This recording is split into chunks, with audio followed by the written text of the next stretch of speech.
The most dangerous part of chasing a dream isn't failing. It's watching the people you love slowly stop believing in it. I think one of the loneliest feelings in the world is chasing something nobody around you can see. Not because they don't love you or because they want you to fail, but because they're looking at your present while you're living inside your future.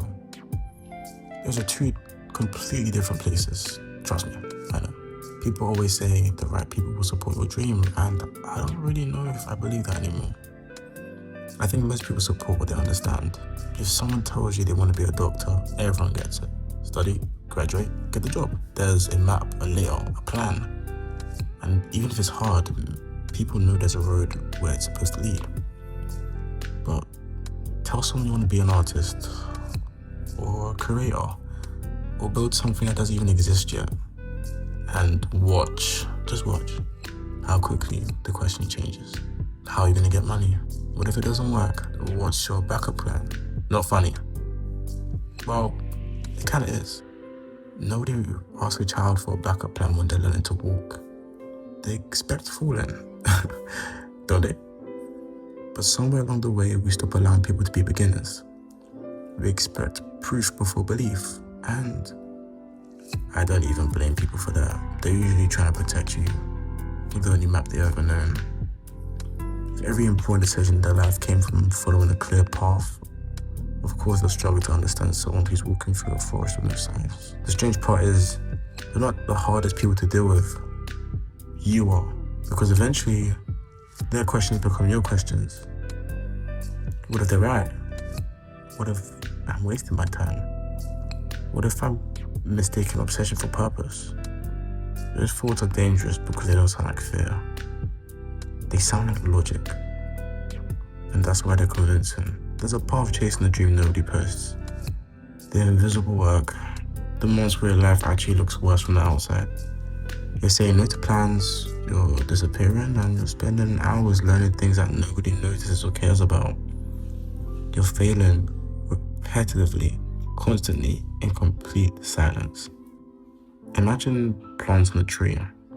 Every day someone walks past and says, it's still not growing. What they don't realize is that roots grow before branches do.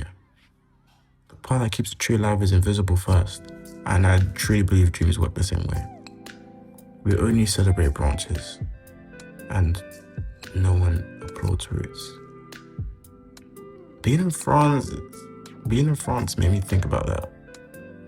You can stand in the middle of a crowded street, people talking, trains moving, cafes full, and still feel completely alone. I realize loneliness isn't always the absence of people.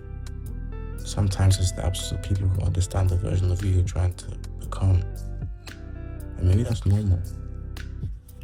How could they understand a life that hasn't happened yet? I've also realized we're romanticized, being misunderstood. People make it sound poetic, like it's a badge of honor. But it's not. It sucks. And it hurts. It makes you question yourself. It makes ordinary days feel way heavier. It makes you wonder if choosing the easier path would finally make your mind quiet. But then I started thinking about something else. Every person we've ever called successful had a season where their reality didn't match up with their vision. Before people called them inevitable, they looked ordinary. Before people called them talented, they looked obsessed. Before people called them inspiring, they probably looked really confusing.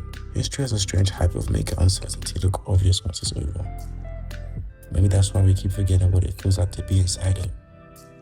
Maybe the goal isn't finding people who believe before you made it.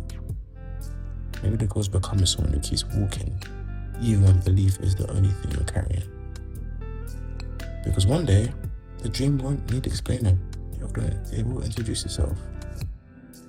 It will introduce itself.